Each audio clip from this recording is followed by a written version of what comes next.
안녕하세요. 크리스찬을 위한 성경적 가정관 특강을 진행하는 크리스찬 연예대책연구소 소장 이화섭 전도사입니다. 예, 반갑습니다.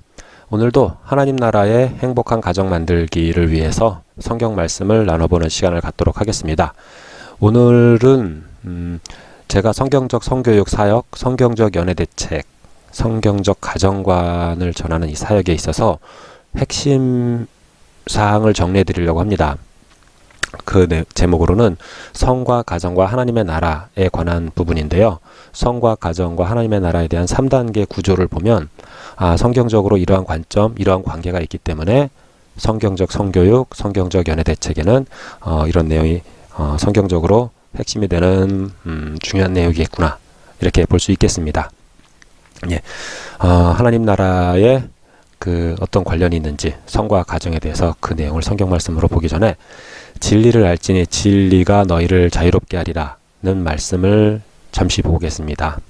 요한복음 8장 32절 말씀이죠. 진리를 알지 못하면 혼란스러워서 각각 자기 생각대로 주장을 하게 되겠죠. 근데 그렇게 되면 많은 것이 있어서 다양해서 좋은 게 아니라 혼란스러워서 어떻게 해야 될지 모르는 그런 상황이 됩니다. 특히 성에 대해서 더더욱 그런데요. 성은 하나님의 축복으로 주신 것이 확실하다는 것을 잠시 후에 말씀으로 나누겠는데, 그런 성경 말씀의 기준이 있지 않으면 성은 터부시해야 되고 음란하고 악한 것이고 한번 빠져들면 헤어나올 수 없고 뭐 등등등 그렇게 악순환이 되고 맙니다. 하지만 성은 분명히 하나님께서 복을 주시며 우리에게 주신 말씀하신 그 부분을 확실하게 짚어보겠습니다. 성과 가정과 하나님의 나라, 그 첫 번째 단계, 하나님께서 남자와 여자의 성으로 왜 만드셨을까? 라고 하는 질문을 가지고 시작해 봅니다. 하나님께서 사람을 만드실 때 흙으로 빚으사 그 코에 생기를 불어넣으시니 그가 살아있는 영혼이 되었다 라고 이렇게 되어 있는데요. 그럴 때 하나님께서 사람을 만드시되 남자와 여자로 만드셨다라고 합니다. 남자와 여자, 이 부분은 남성, 여성, 성을 구분했다라는 거죠. 그럴 때 하나님께서 왜 성으로 남성과 여성을 만드셨을까? 예전에 강의 시간에 어떤 초등학교 여학생이 질문했죠. 남자와 여자로 왜 이렇게 성을 다르게 만드셔서 세상을 복잡하게 하셨나요? 그냥 성을 한 가지로 만들었으면 세상이 참 문제가 없었을 텐데, 이런 질문을 한 적이 있습니다. 예, 정말 많은 깊은 생각을 하는 질문이었다라고 생각되고, 강의 시간에 다 답을 할 수 없을 만큼 깊고 중요한 내용이었는데, 하여튼 그런 내용에 대해서 저도 계속 생각을 더 해보고 있는데요. 그런 내용들은 성경 말씀을 통해서 명확하게 발견할 수 있습니다. 창세기 1장 28절, 하나님께서 그들에게 복을 주시며 이르시되 생육하고 번성하라 라고 명령하셨죠. 이게 창세기 말씀 중에서 사람에게 명령하신 첫 번째 명령입니다. 예, 순서상으로 보면 남자가 부모를 떠나 그의 아내와 한 몸을 이루어라가 시간상의 순서로 보면 좀 더 빠른 거이긴 한데요. 그런 부분들은 나중에 보도록 하고, 성경 순서상으로 생육하고 번성하라가 사람에게 주신 첫 번째 명령입니다. 하나님께서 사람을 만드시고 첫 번째 명령은 가장 첫 번째 되는 창조 목적이 되겠죠. 그 창조 목적인 생육하고 번성하라라고 하는 부분을 볼 때, 이 생육을 하려 그러면 무엇이 필요하죠? 성입니다. 성. 근데 그것도 그냥 성이 아니라 남편과 아내의 성. 남편과 아내, 부부 이외의 성은 생명을 낳을 수 있지만 잘 키우지 못하고 많은 문제가 생기면서 참 많이 슬픈 일이 되곤 하죠. 예, 그런 내용들 중에서 일단은 하나님의 말씀 가운데서 생육하고 번성하라는 부분을 먼저 좀 보겠는데요. 창세기 1장 28절은 방금 전에 말씀드렸죠. 그러면 창세기 9장 1절은 무엇일까요? 창세기 9장 1절은 노아 가족이 노아 홍수 심판 이후에 하나님께 제사를 드리고 나서 하나님께서 노아 가족에게 처음으로 하신 말씀입니다. 생육하고 번성하라.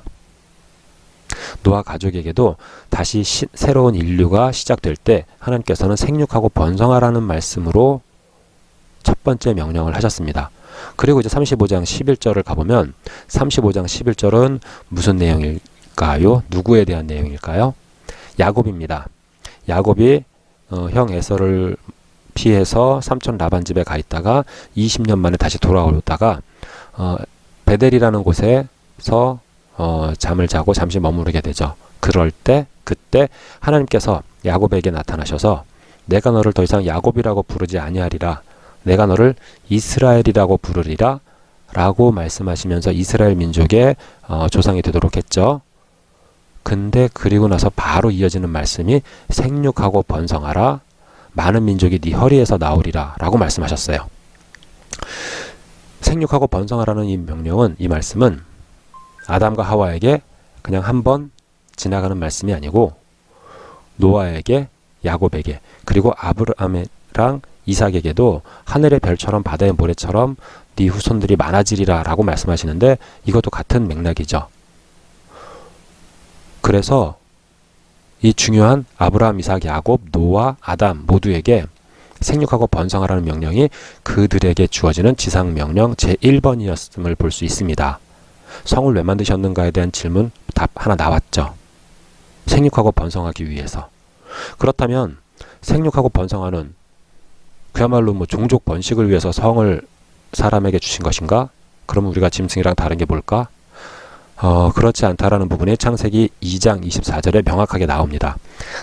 남자가 부모를 떠나 그의 아내와 한 몸을 이루어라 라고 하는 말씀이 나오는데, 한 몸을 이루는 것이 그냥 육체적인 성관계를 의미하는 것으로도 볼 수 있지만, 그것은 성경 전체적인 내용으로 봤을 때 하나됨이라고 하는 의미로 보는 것이 더 맞다라고 생각됩니다. 물론 한 몸이 되는 것도 맞습니다. 남편과 아내가 한 몸을, 부부 성관계를 했을 때 한 몸이 될까요? 성관계를 한다고 한 몸이 될까요? 근데 정말로 성경 말씀 그대로 1.1획 떨어짐 없이 문자 그대로 한 몸이 됩니다. 어떻게 될까요?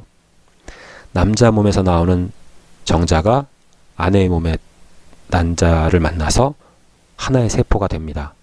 23개 염색체 각각 정자 난자가 만나서 46개 온전한 하나의 세포, 한 육체, 한 몸이 되고 나서 그 세포가 2분배기, 4분배기 늘어나서 70조개가 넘는 사람이 됩니다. 그럴 때 그냥 숫자만 늘어나는 것이 아니고, 코는 코로 가고, 눈은 눈이 되고, 머리카락은 머리카락이 되고, 팔다리는 팔다리가 되면서 자기의 기능을 찾아가면서 온전한 사람의 육체를 만들어 갑니다. 그 온전한 설계도가 정자난자 31억 쌍 유전자 안에 있다라고 하는 것이 과학적으로 점점 밝혀지고 있죠. 그럴 때 남편과 아내의 부부의 성관계가 단순히 한 육체, 한 몸, 새 생명, 종족 번식 이런 차원이 아니고 하나됨을 이루어가는 그런 깊은 의미, 그 목적이 성 안에 있습니다.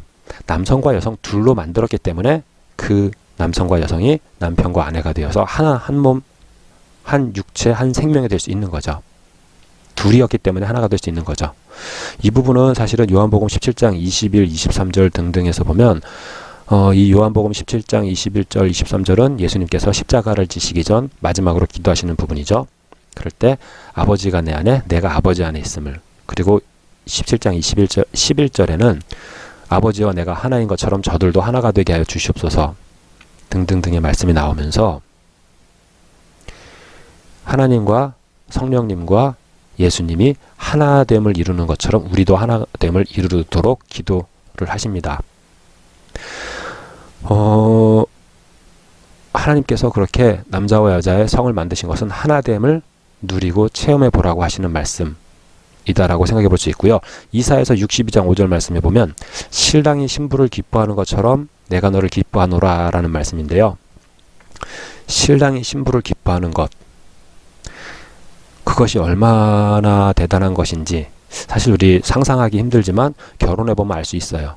근데 또 결혼해서 그 부부가 서로 사랑하면서 하나가 돼서 살지 못하면 부부가 되어서 살아도 깨달을 수가 없는 거죠. 그래서 부부가 서로 사랑하지 못하고 힘들게 살아가고 있다면 심각한 문제가 발생하는데, 어떤 문제가 발생하느냐, 이사야서 62장 5절 말씀에 있는 말씀이 이해가 될 수가 없습니다. 신랑이 신부를 기뻐하는 것처럼, 그게 뭔데? 저 징글징글하고 지긋지긋한 이런 부부 생활, 그것만 떠오르게 된다 그러면 그 다음에 이어지는 말씀, 하나님께서 우리를 사랑하신다라고 하는, 기뻐하신다라고 하는 그 말씀이 이해될 수가 없겠죠. 그렇기 때문에 아주 심각한 문제가 발생됩니다. 어떤 문제요? 하나님을 알아가는 데 있어서 큰 장애물이 생기게 됩니다. 이제 그런 깊은 내용들은 나중에 기회가 되면 더 나눠보도록 하고요. 남자와 여자의 성을 왜 만드셨는가라고 하는 부분을 봤을 때 생육하고 번성하라, 그러니까 생명의 관점, 하나됨을 이뤄라, 관계의 관점, 이 두 가지의 관점으로 보는 것이 성을 만드신 중요한 목적에 있다.